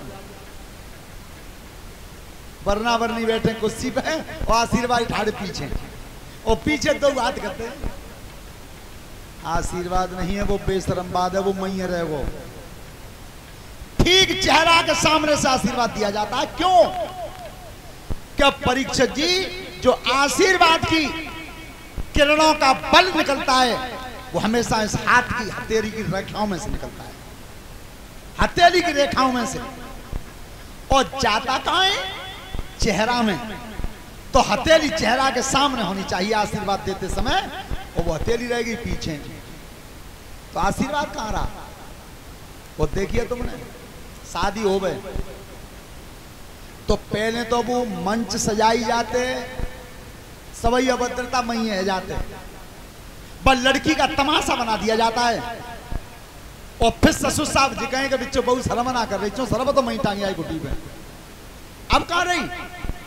और नेकाद कसर रही जाते हैं, ताजे हृदय सवार कैमरा बाई कर देते हैं घरे पूरी, बस लड़का लड़की घरे ले जाता है, और फिर वह कमरा में बैठा के लड़की गंगे ने थोड़ी ऊंची करी हो, निक हाथ लगाई हो, जालंग की आंखें तय घुमाई हो, जालंग की तय घुमाई हो, जे करता कैमरा भाई। तो अगर काउ बालक ने देख ली हो, एक शादी का किसी ने वीडियो बना के नेट में डाल दिया है, मैंने देखा उसे स्वयं, तो वो कैमरा बाबा लड़की है भीतर बैठा के, और लड़की दिखाई के मुंह ऊपर करियो, सुबह कैमरा लगाओ, सो लड़की ने मुंह ऊपर करो, अब के ने के तक घूमी हो, सो बालंग घूम गई, ऐसा ना इतने घूमो, फिर इतने घूम गई कि थोड़ी ते हाथ लगाई हो, सुबह थोड़ी ते हाथ लगा लो, फिर कहीं ने नाक ते हाथ लगाई हो, सुबह लड़की ने ठाड़े के बाद कैमरा वाले थाप दी गाल में खींच, पूरा मुंह घूम गो एक लंगू। तो भैया जे कैमरा वालों ने होशियार रहो, कोई लड़की पढ़ी लिखी भाई तो चांटे के मुंह घुमा देगी। हाँ, अरे सभ्यता के दायरे में बात करो ना, हमने तुम्हें बताया। सुनो फौजी, तुम्हारे मेरे शरीर में आंख क्या दई दो, सब बेटा ध्यान से सुनियो, कान क्या दिए दो, हाथ दो, पैर सब चीज तो हरी है, और जीव एक, क्यों जी दोहरी चौना बनाई? भगवान संकेत करता है कि तू धार्मिक स्थल को चला जा, एक पांव संग छोड़ दे तो दूसरे से मदद लेके चलो। अच्छे कर्म के लिए अगर एक हाथ संग नहीं देता तो दूसरे हाथ से कर ले। अच्छे प्रवचन संतों की वाणी अगर कान सुनना बंद कर देता है, एक तो सुन ले। अच्छी चीज को अगर एक आंख खराब हो गई है तो दूसरी से देख ले। सब चीज डबल है, अच्छो देख ले, अच्छो कर्म कर ले, अच्छी जगह चल ले, पर बोल कम ले। इसलिए जीवे बोलना उतना ही चाहिए जितना सटीक हो। तो आज सीता जी वरमाला लेकर के आई है हाथ में, और राम का मुकुट बन रहा था सोने का। सो वो वरमाला डार वो चाई, सो वो मुकुट में के पार नहीं भाई, सुनने के एड़ी उचकाई तो पार ना है भाई। ध्यान रखना, सीता जी ने लक्ष्मण की तरफ देखा है, लक्ष्मण की तरफ आंख को इशारा होगा। पर परीक्षित जी महाराज आंख को इशारो काम तब ही करते है, तब दो लग चतुर हो, इशारे को करवैया और समझवैया दोनों एक ही तार हो। तो काउ तरह से भैंसा बदिया को हरो है वो तो नहीं पार पड़ेगी। क्यों कि एक बार जे हमारे अंगद बाबू गए पई ससुराल, ज्यादा दिना में गए, रूठ गए। सासु ने पूरी बनाई नेक ने कसी छोटी छोटी पलिका पे बैठा ले, और बिना कहता जो लड़की वो झरोका में, पहले ऐसा नियम था कि मायके में लड़की पति के सामने नहीं आती थी, अब ऐ तक रहा आज नियम। ओ भैया ज्यादा ना भाई 15-20 साल भई हैं, तब जा सभ्यता पे पटेला पर हो पुरानी भाई हैं। अब तो तुम कछ मत पूछो, लड़की लड़का, लड़की की मेहताई, लड़की को बाप, एक ही तारीफ कर रहे हैं सब, लेकिन पहले ऐसा नहीं था। तो वो लड़की तो देख रही दूध थे और अंगद खा रहे खानो, सुबह की छोटी पुरी है, एक उठाई समझी बोरी एक ही दे रही मुंह में। सुनने के जरूर कमाओ नजर गई, सो पल लगाते हैं और पऊ ने सारो करो के अब ने कई तो जी गई, एक में तो दो तो कर ले। बिन्ने जानी द्वय की कह रही है, तो द्वय पूरी उठाई समझ में बोरियों तो दे रही मुंह में, जो नजर गई तो बिन्ने भटिया के पल लगा कि हिम्मत तक आए तेजी में रहो। बिन्ने जानी 5 की कह रही है? कछू तो इशारा ऐसा समझता है, लेकिन बेइशारे के करवैया कैसे हैं और समझ भैया कैसे हैं। जब माला पार नहीं भई मुकुट में तो सीता जी ने लक्ष्मण को इशारा दिया। कैसे? अरे सोच समझ के सीता ने लक्ष्मण में भोई चलाई है,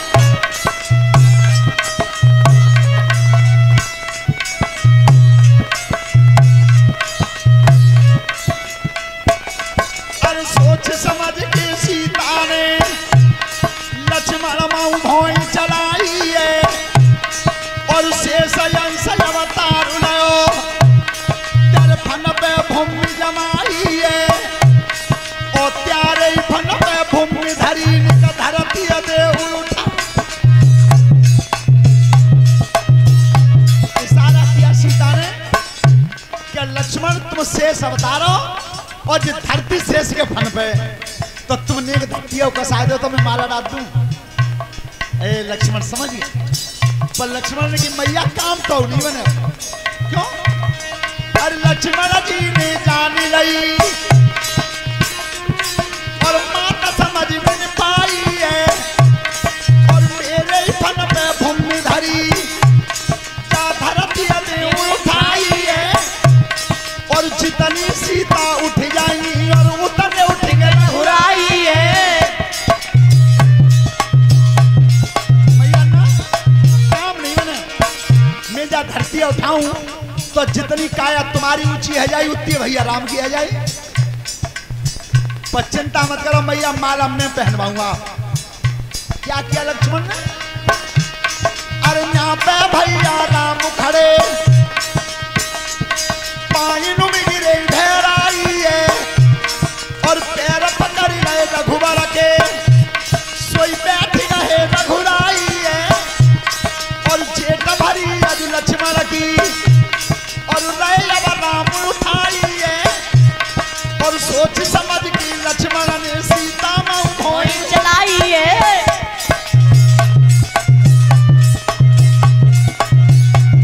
आज जैसे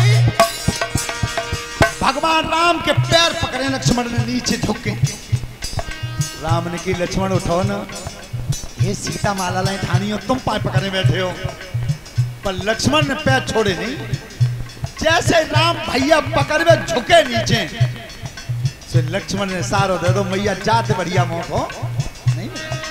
सीता समझ गई जिया लक्ष्मण ने पुण्य दो जाला, अरे सीता गले डारी गई माला।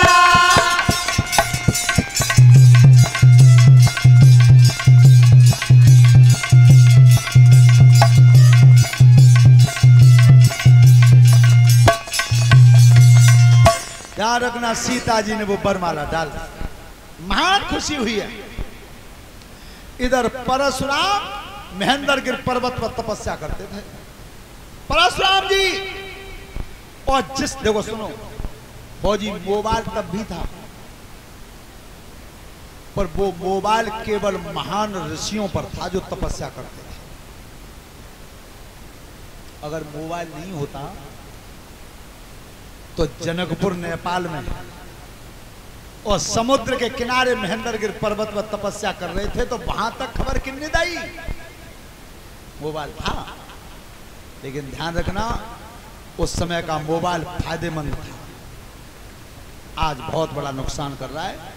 केवल एक ही फायदा है, दूसरा फायदा तो है ही नहीं इससे।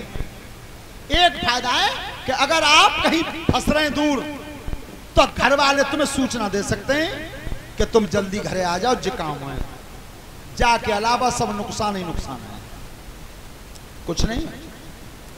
माता पिता वो ध्यान से सुने जिनके बच्चे कान में लीड लगा करके मोबाइल सुनते हैं। ये वैज्ञानिकों ने सिद्ध कर दिया है कि कान में लीड लगाने से जो मोबाइल बजाते हैं तो मस्तिष्क की हजारों बीमारी पैदा हो रही है। सबसे पहली बीमारी तो यह है कि याददाश्त चली जाती है, मेमोरी बिल्कुल कमजोर हो जाती है। यह तो पहला कर्म है।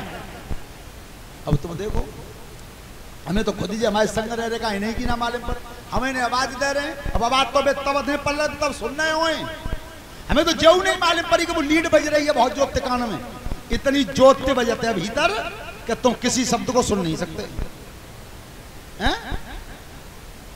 बाहर के शब्द को आप सुन नहीं सकते, कान में लीड लग रही।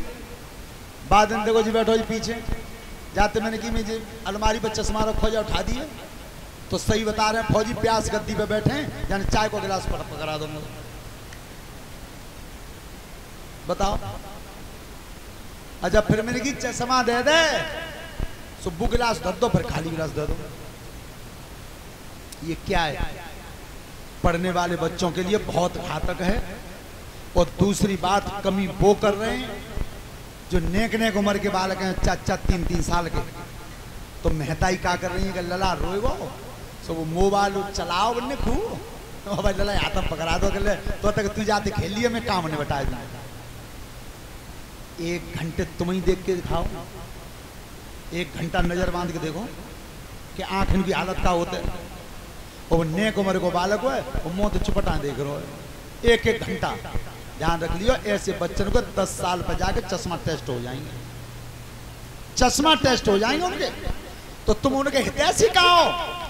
वो माता पिता सबसे बड़े दुश्मन हैं जो नादान बच्चों के हाथ में मोबाइल देकर के चले जाते हैं कि तू देख ले जा। श्रोता बंधु, कुछ डरावनी तस्वीर आ जाती है उसमें, और वो डरावनी तस्वीर देखते ही बच्चे का हृदय कमजोर होता है, हृदय कमजोर होता है। दूसरी बात, बालक चुप करवे गए, बहन जी ध्यान से सुनियो, कबो जी मत कहियो कि चुप जाओ सो जा हुआ आ जावे। क्यों? वो बाल अवस्था कोरी स्लेट होती है, जो आप लिख देंगी वही लिख जाएगा। तो बाकी हुआ तो तुमने बैठा तो नहीं कसो तो भाई पेट में वो हुआ जिंदगी भर फिर निकलता नहीं है। माता का दूध जो बच्चा नहीं पीता वो जीवन में कभी सामर्थ्यवान नहीं बन सकता, ये गारंटी है। पर ने क्या करो, अपनी सुविधा के लिए कि बालक को बस पालना में डालो, बोतल में दूध करो और बोतल में मुंह में दे दी। जब बोतल तुमने छोटे ही पे दे दी है तो बड़े पे वो अपने आप पी नहीं करे हो। ध्यान रखो, माता का दूध बहुत सर्वोपरि होता है। आज तक लड़ाई में काऊ ने फौजी जी कही है कि तेने हरियाणा की भैंस को दूध पियो है तो आ जा, कि जी कही हो कि देसी भैंस को दूध पियो है तो आ जा लड़ ले। केवल एक ही शब्द निकलता है मुंह से कि तेने मेहताई को दूध पियो है तो आ जा। तो माँ का दूध सर्वोपरि होता है, इसे जीवन में बच्चे को वंचित मत रखना कभी। श्रोता बंधुओं, आज परशुराम के कान में जब आवाज पड़ी है कि धनुष टूट गया है, तो आए किस तरह से?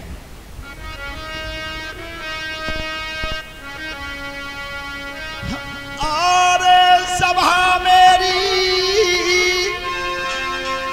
धरी कंधा पे फरसा बनियती भृगुपति आए।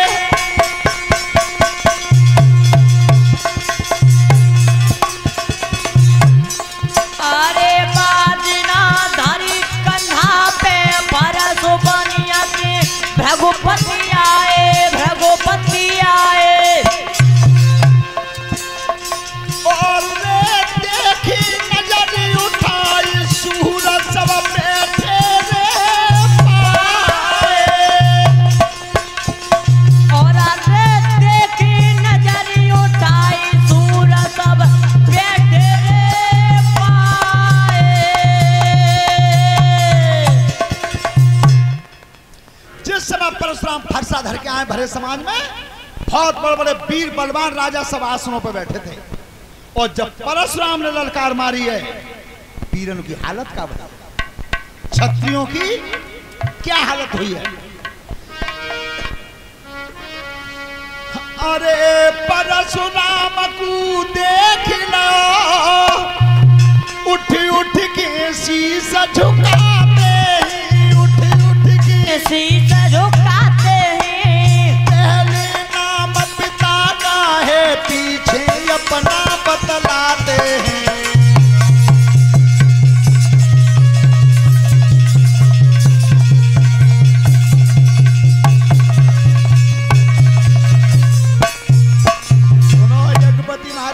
बंदियत सैत नाम बता रहे हैं कि जी हमारे बाप को नाम है, जी नाम हमारो हमने तो भैया छुआ ना है।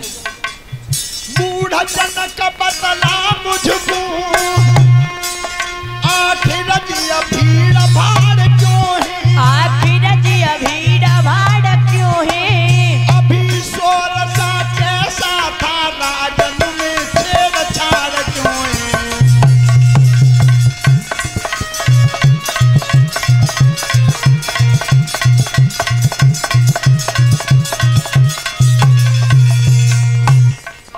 अरे जनक राज समझा मुझको जी धनुष कौन ने तोड़ा है, जी धनुष कौन ने तोड़ा है। हरी सभा में सीता से अब नाता किसने जोड़ा है।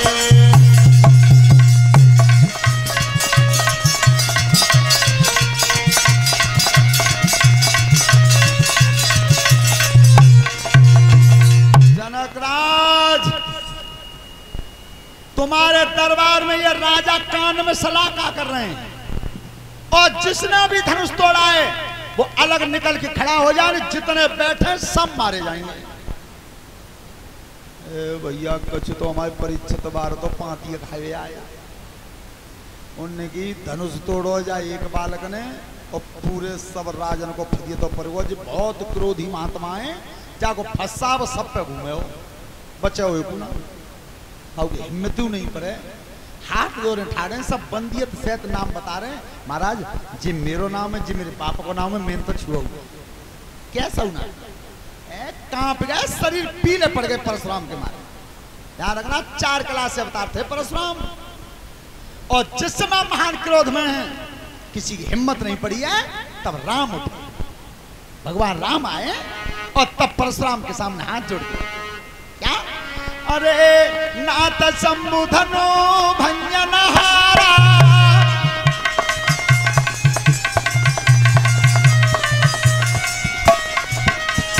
नाथ संबुधनो भंजनहारा, हो यही को एक दास तुम्हारा।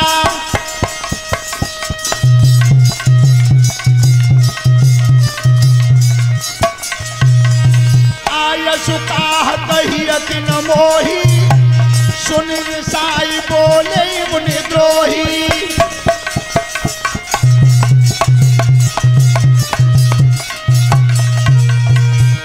अरे सेवक होई सो करे सेवकाई, अरे करनी पर करिया लड़ाई।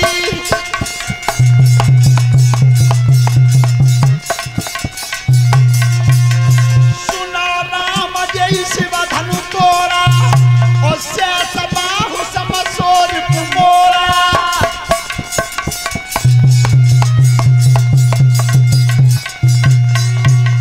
सोब लगाई बिहाई समाजा, और न तुम्हारे दइए सब राजा।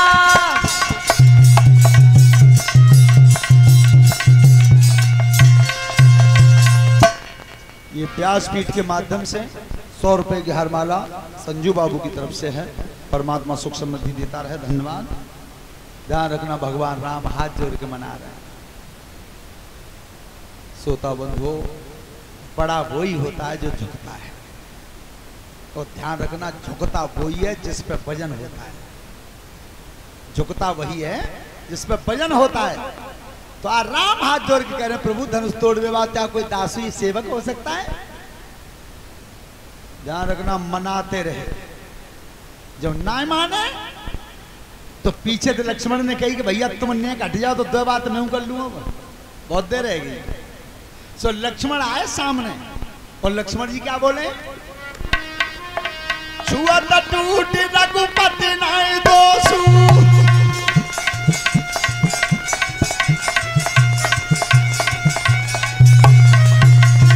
छुआ टूट रघुपति नाय दोषु, और मुनि बिनु काज करिया कतरोसु।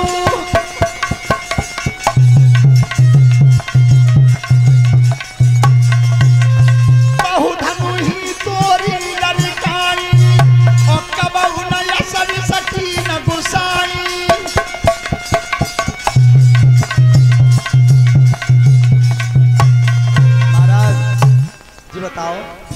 पहले तो जो धनुष से तनो पुरानो कि जब भैया को दोष बिल्कुल ना तुम्हारी संग छुआता ही टूट हुआ बिल्कुल पया। लेकिन इस प्रसंग पे हमारे स्वामी राजेश्वरानंद जी वृंदावन धाम जो इस समय शरीर छोड़ गए हैं, उनका एक बहुत सुंदर वक्तव्य मुझे याद आता है कि उन्होंने अपने मुखारबिंद से कहा कि परशुराम जी से लक्ष्मण पूछते हैं कि प्रभु एक बात बताओ, जो धनुष तैयार हो कि मेरो ना हो, क्या घरे धरो किन्न में घरे धरो, तुम जाकी रखवारी में किन्न में रखवारी में ना हो, तो फिर क्या मतलब का है। एक बार को परशुराम ने सोचो कि मेरे घरे धरो ना हो, रखवारी पे मैं ना हो, मेरो हाथ ना हो, तो फिर क्यों मतलब हुई का है। लेकिन फिर सोची कि मैंने बात अटकाई दी है, तो फिर पीछे हटतू तो बात बिगड़ रही है। ये परशुराम सोच के क्रोधित हुए। तब कही विश्वामित्र, ये लड़का दोनों तैयारी संग है, हमारा दशरथ के लड़का है राम और लक्ष्मण, कहने की योजना बढ़िया है, एक को आग लगा तो एक पानी डाल तो मार दूंगा। तो महाराज एक बात बताओ कि बचपन में मैंने तने धनुष तोड़े, तुम कबू नाराज ना भये। कौन सा संकेत किया? क्या जिस समय परशुराम ने 21 बार धरती को विहीन किया था क्षत्रियों से और सब धनुष छीन छीन के कुटी पर इकट्ठे कर दिए थे, तो उनकी रगड़ से पृथ्वी बेचैन रहती थी। तो एक बार पृथ्वी बनी नारी और शेष को बनाया लड़का, तो वह लड़के कुटी पे छोड़ गई। परशुराम जी जंगल को चले गए। सुबह बालक ने जितने धनुष रखे सब तोड़ के टुकड़ा कर करके सब जंगल में फेंक।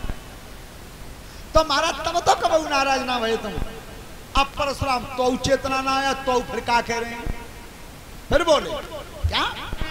रे न बालक काल बसा और बोलत तो न समारी,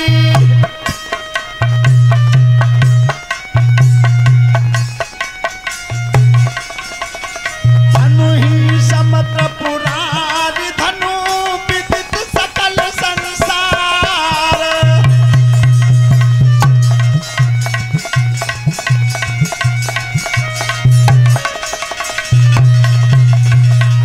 लड़के बोलने की तमीज है। ये धनुष उनके समान है, मार दूंगा। एक ही बात कहेंगे, मार दूंगा। लक्ष्मण जी ने की प्रभु जब ते आयो तब एक ही बात कह रहे हो कि मार दूंगा, तो फिर कोई पकड़े ठाड़ो है। बात क्या थी कि भगवान परशुराम 4 कला से अवतार थे और सामने श्री राम 12 कला से अवतार थे। तो राम प्रेम भरी दृष्टि से परशुराम की तरफ देखते रहे और आंख इनके तारते हैं, वो ऐसा कनेक्शन जुड़ गो, तो वो 4 कला की शक्ति अपने आप खींच रही, कुछ नहीं बचा शरीर में। इतना बल नहीं छोड़ो कि नेक बाप हो जाते बा फंस से उठा लेते, हर सा पकड़ने लायक बल नहीं रहा। सोता बंधु अब परशुराम विचार करते हैं, क्या जिस समय मेरे गुरु ने धनुष दिया था, ध्यान रखना ये शिव जी परशुराम के गुरु थे, और उन्होंने जो धनुष दिया था उस धनुष का नाम था विद्युत। ये जो फरसा जो दिया था उस फरसा का नाम था विद्युत। और जिस समय फरसा दिया था परशुराम को, उस समय शिवजी ने यह कह दिया था कि जिस दिन परशुराम तुम्हारे बल की सीमा क्षीण होने लगे, बल कम होने लगे, जिस रूप के सामने तुम्हारा शरीर बलहीन होने लगे, उसी समय समझ जाना कि ब्रह्म अवतार हो गया। उससे पहले तुम्हारा बल कभी कम नहीं होगा। और मरीच महात्मा ने दिया था धनुष, कि ये धनुष मैं दे रहा हूं, सिवाय परम ब्रह्म परमात्मा के अलावा और किसी के हाथ से ये नहीं खिंचेगा, कोई खींच ही नहीं सकता। जब काया बलहीन हुई तब परशुराम को चेतना जगी है कि कहूं बेई दिन तो ना आए वो जो गुरु ने बताई सो। तब वो धनुष हाथ में पकड़ा है कि राम रमापत कर धन लयो और खेचो चाप मिटे। इस धनुष को पकड़ के खींचो। तो वो धनुष जैसे राम ने हाथ में पकड़ो, एक ही झटका में खींच लिया। जैसे राम के हाथ से धनुष खींचा, परशुराम समझ गए कि ब्रह्म अवतार हो गया। ऐसी विलक्षण स्थिति थी कि परशुराम मन ही मन राम को प्रणाम कर रहे हैं और श्री राम परशुराम को प्रणाम कर रहे हैं। श्री राम का रूप हृदय में रखते हुए परशुराम जी धीरे धीरे चले गए। ध्यान रखना, जनक महाराज ने अब नौता भेजा है महाराज दशरथ, पहले नहीं दिया नौता। अब क्यों दिया नौता? भेजा महाराज दशरथ को कि तुम्हारे बड़े पुत्र राम ने धनुष तोड़ दिया। तो आज महाराज दशरथ बारात सजा के लाए हैं। बारात,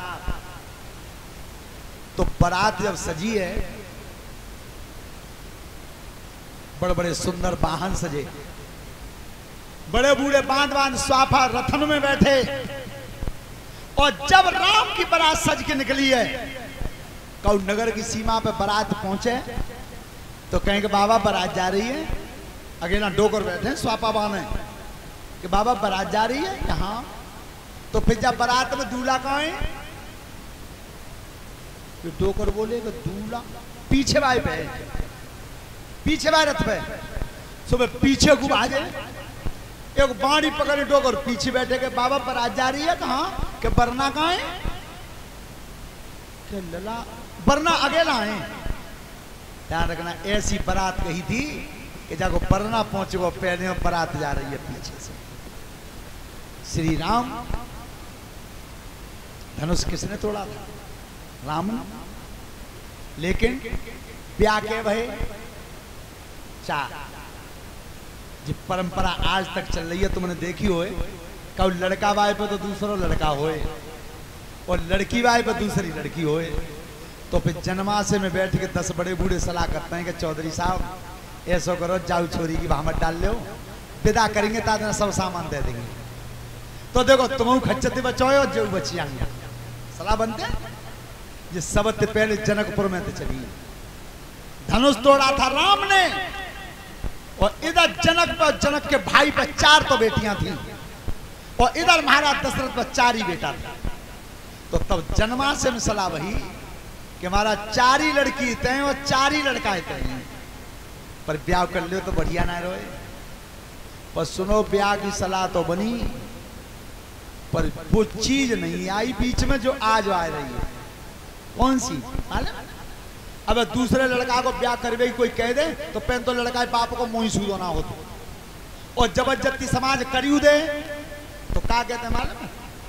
भैया सुनो, वो को जाके बिचौलिया कागज पर लिखवा सामान को आका देंगे जो विदा में, सब सामान चाहिए मोए विदा में, तो अब हम डाल लो। पर रामायण खोल के पढ़ियो, जे 2 लगते काऊ ने कही जनकपुर में कि 3 लड़के को ब्याह और कर लो, सामान सब बाद में भिजवा देंगे, कहूं नहीं गई। तो जब दुनिया में इस समय अगर कोई राक्षस पैदा हुआ है तो वो है दहेज। सबसे बुरा राक्षस है आज के समाज में दहेज। अरे देखो परीक्षित जी, पुरानी कहावत है कि शादी के दाम और आंधी के आम गिने ना जा, तो जाके जैसो पल्ले पड़ेगो तो पड़ेगो, मिलेगो सो मिलेगो। तकरार करो बीच में पीछे थे, और जिनने ज्यादा तकरार करी ना है बे जंगला में तो जग रहे हैं, कोई मिलाई तो ना हो।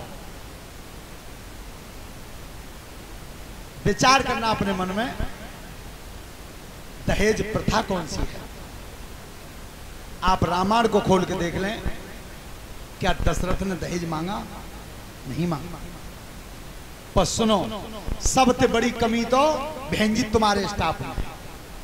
सब माता बहन ध्यान से सुनियो, आज अगर रोडवेज में एक कर्मचारी होता है फौजी, और वो रोडवेज की बस में बैठ के जाता है, और जब वो टिकट बनाने आता है कंडक्टर, तो वो पीछे से हाथ उठा देता है।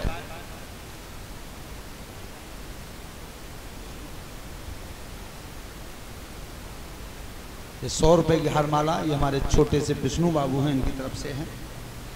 तो माले में वो क्या कहते, पीछे थे स्टाफ है, बाकी टिकट नहीं बनते कि न की स्टाफ तात है। पुलिस वाले बिना वर्दी के उपन्या में थाने में तो वो दरोगा जी तो कहते हैं कि स्टाफ, सब महकमा में स्टाफ चलता है, पर बहनजी त्याग कुनवा में स्टाफ नहीं चलता। बहुत सुधार की जरूरत है। क्यों? बाई महकमा की सास और बाई महकमा की बहू है। अगर बहू पर दहेज में कमी बन गई है तो डुगरिया जितने हथियार होते सब छोड़ देते बहू पर विचार करना कि स्टाफ का मामला है। एक बात और सुनो पीछे वायो, लड़की का बाप जब जाता है लड़का देखने तो खूब आलीशान कोठी देखी वाने, 50 बीघा खेतू देखो बाट में, और लड़का बहुत सुंदर देखा।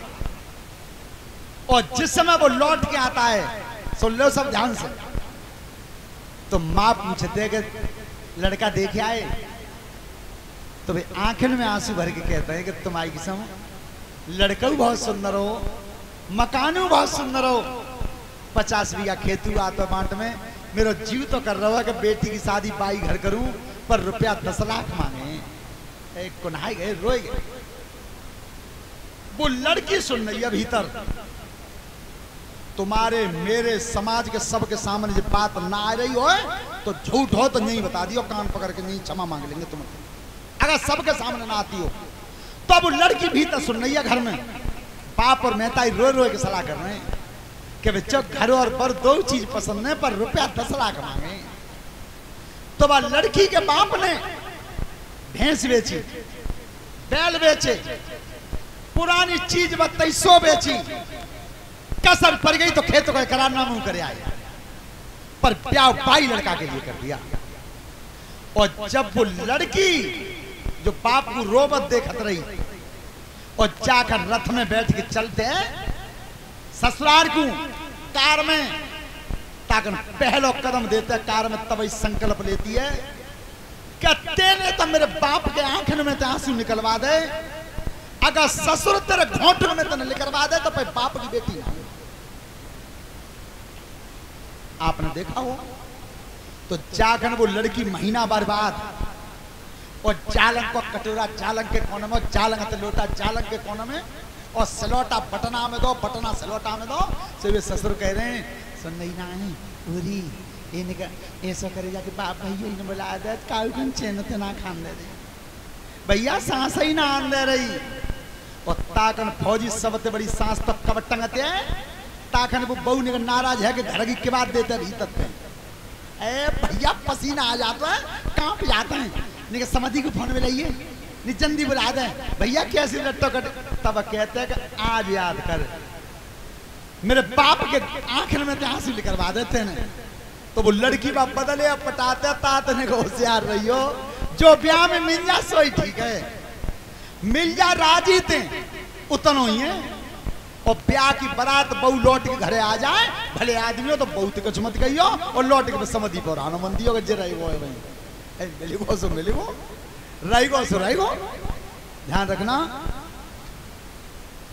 आज ध्यान रखना, नौता दिया क्यों नहीं, ये हमारे संतों का मत है जो मैं तुम्हें बता रहा हूं कि एक बार महाराज जनक जी की काया में कोढ़ हो गया था, कुष्ठ रोग हुआ, तो ज्योतिषियों ने यह विचार दिया कि कोई नारी अगर 100 जन्म पतिव्रता रही हो और 100 जन्म को बाद ध्यान हो तो कच्चे धागा में लोटा बांध के और कुआं में तो नीर भर के महाराज को नभा दे तो सही हो जाएगी। ये विचार।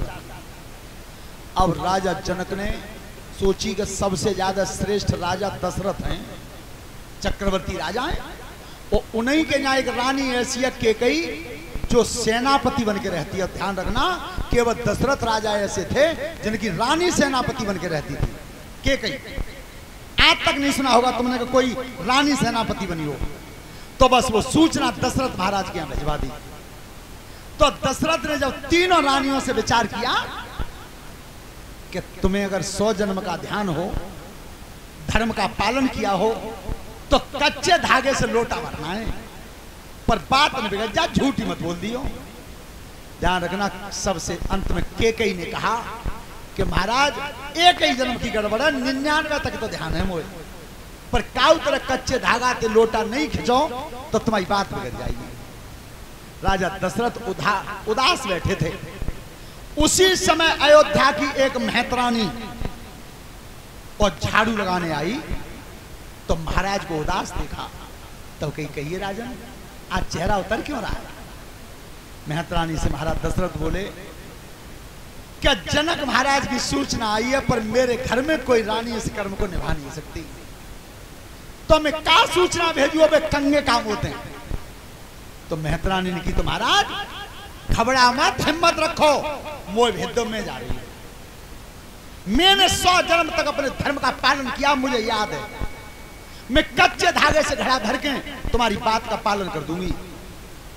मेहतरानी तो दशरथ बोले, तो फिर राजा जिनाए कंगे के जनक ने कोई रानी ना भेजी, दशरथ की कोई रानी ना आई, तुम्हारा चिंता मत करो, जा बात है मैं बना दूंगी। जब मेहतरानी आई जनकपुर में और कच्चे धागे से घड़ा को पकड़ के खींचा, और जब कोढ़ रोग मिट गया, तब जनक ने कही मेहतरानी से कि राजा दशरथ के घर में कोई रानी नहीं निकली ऐसी तेजवान, हमने तो उनको बहुत नाम सुनो है।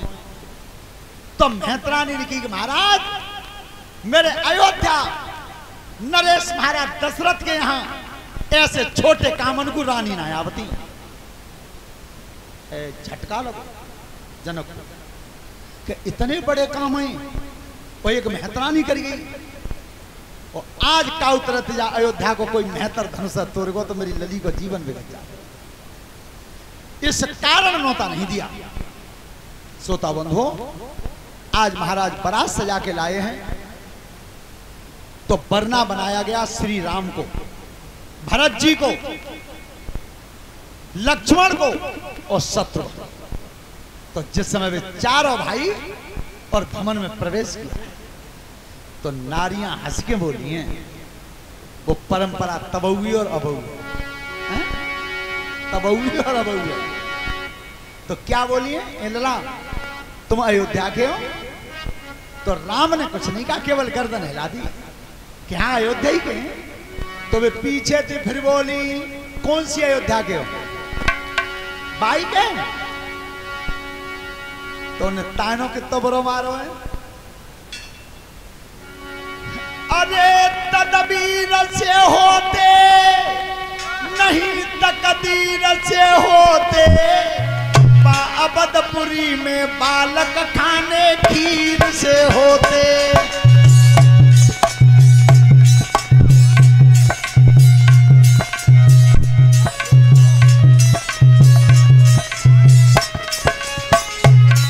तकदीर से होते नहीं तकदीर से होते, अबदपुरी में बालक खाने खीर से होते।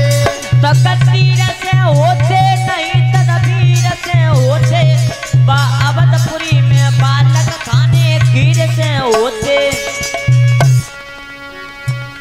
लला बे अयोध्या है, हमन जी सुनिए बा में खीर खाए के बालक है जाते हैं।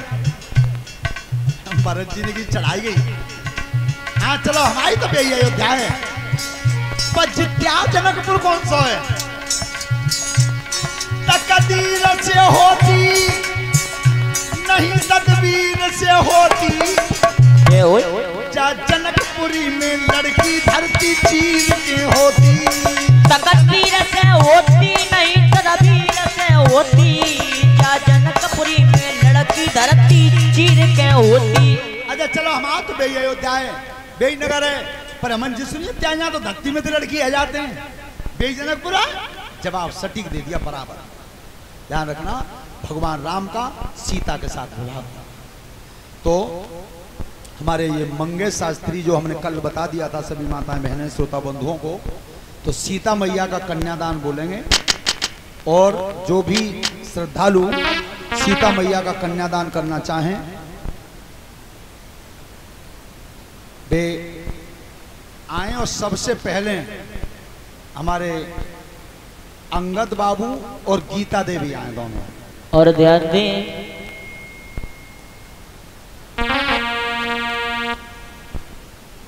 हेलो, और ध्यान दें, भगवान का कन्यादान लेने से पति की लंबी उम्र होती है। जो अपने अपने पति की लंबी उम्र करना चाहें वो खड़ी हो जाएं, जो नहीं चाहें वो बैठी रहें। सबसे पहले करो इशारा, तो दोनों को संग ही रहो। तो चलो वो आ रहे हैं, तब तक जो भी माता बहने कल हमने बता दिया था वो अपने उठने जगह से और सीता मैया का कन्यादान करें, समय ज्यादा नहीं है।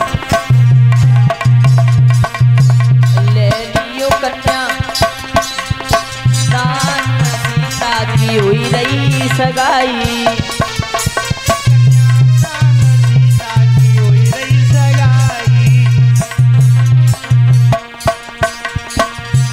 मामा चले तुम अयो के परन निभइयो।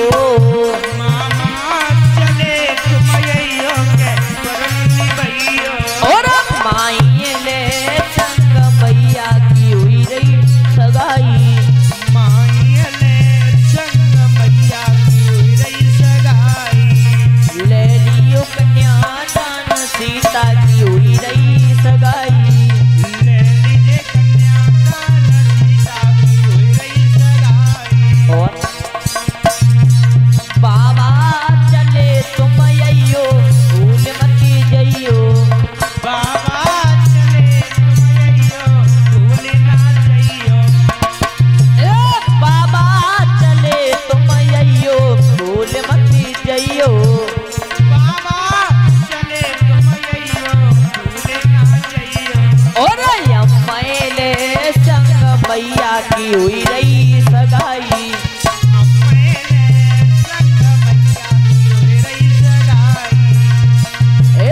ले लियो कन्यादान सीता की हुई रही सगाई। ले लीजिए कन्यादान सीता की हुई रही सगाई। चाचा चले तुम अयो भूल मती जइयो। चाचा चले तुम अयो भूल ना जइयो। चाचा चले तुम अयो के परन निभइयो। चाचा चले तुम अयो के परन निभइयो। और चाची ले संग मैया की हुई रही सगाई। चाची ले संग मैया की हुई रही सगाई। ले लियो कन्यादान सीता की हुई रही सगाई। ले लीजिए कन्यादान सीता की हुई रही सगाई। हरे हरे बांस मंडप छाए और सिया जी को बरन राम आए। हरे पास मंडप छाए सिया जी बरन राम आए। अरे हरे बांस मंडप छाए सिया माँ को बरन राम आए। हरे हरे पास मंडप छाए सिया जी बरन राम आए। अरे जवसिया जी की लिखी लगुनिया। जबसिया जी की लिखी लगुनिया। जवसिया माँ की लिखी लगुनिया। जबसिया माँ की लिखी लगुनिया। तो रकम रकम कागज आए और सिया माँ को बरन राम आए। हरे कागज आए सिया जी बरन राम आए। अरे हरे बांस मंडप छाए सिया माँ को बयान राम आए। हरे हरे पास मंडप छाए सिया माए बरन राम आए। अरे जवसिया माँ को चढ़ो चढ़ायो। जबसिया माँ को चढ़ो ए चढ़ायो। जवसिया जी को चढ़ो चढ़ायो। जबसिया जी को चढ़ो चढ़ायो। तो रकम रकम गहने आए सिया माँ को बयान राम आए। कहने आए सिया माए बरन राम आए। अरे हरे बांस मंडप छाए सिया माँ को लेन राम आए। हरे हरे पास मंडप छाए सिया माए बरन राम आए। ताली जाकर बोले काना प्यारे ने पहला कर दई तंग बसुरिया काना। प्यारे ने पहना कर दई संग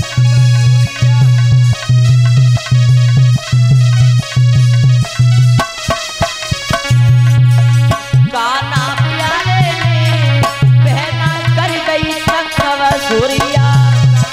प्यारे की दीदी कर रही संग बसुरिया।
ये 100 रुपए की हारमाला से मनीष बाबू ने सम्मानित किया है। परमात्मा सुख समृद्धि देता रहे। बोलिए संत समाज की। ध्यान रखना, भगवान राम का विवाह सीता के साथ हुआ, भरत का विवाह मांडवी के साथ हुआ, लक्ष्मण का विवाह उर्मिला के साथ हुआ, शत्रुघ्न का विवाह श्रुत कीर्ति के साथ हुआ। तो जिस समय महाराज दशरथ 4 पुत्र वधुओं को लेकर के आए हैं अयोध्या में, ध्यान से सुनना सभी माता बहनें, क्यों कि जब समाज में बहुएं बैठी हो, सासू बैठी हो, अपने मतलब की बात सुना करो थोड़ी बहुत। सीता उस परिवार की बड़ी बहू बन के आई थी, बड़ी बहू। तो वो परंपरा चली है मुंह देखने की, मुंह दिखरौनी। सबसे पहले सीता का चेहरा देखने के लिए कैकेयी आई है। बात बंद कर दो बेटा। आज रुपया घरे गिन लिए, कोई ना ले जाओ इन्हें, घरे गिन लियो, ठीक है। सबसे पहले सीता का चेहरा देखा किसने? कैकेयी ने। तो कैकेयी ने जैसे घूंघट उघाड़ा है, तब कही बेटी सीता, अयोध्या में जितने भी भवन बने हुए हैं,